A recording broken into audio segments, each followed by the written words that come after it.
This gathering is a testament to our full commitment to transparency, accountability, and good citizens' participation and good governance.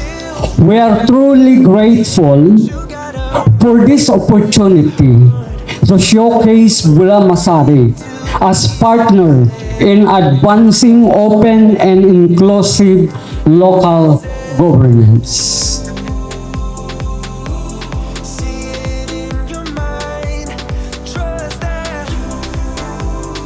Ang layunin ng Dagyaw ay ang pagbuo ng tulay sa pagitan ng pamahalaan at ng lipunang sibil.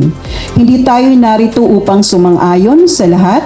Nandito tayo upang magtatag at ilatag ang isang kabahagihang responsibilidad para sa ikauunlad ng bayan ng Bula.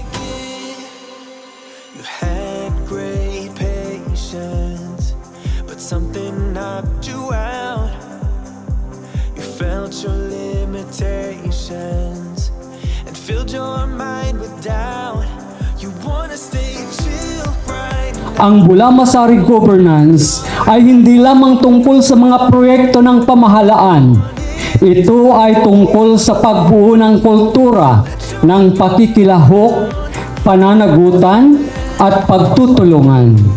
Ito ay paniniwala na ang bawat Bulaenyo ay may boses, may kakayahan, at may mahalagang papel sa paghubog ng kinabukasan ng ating bayan.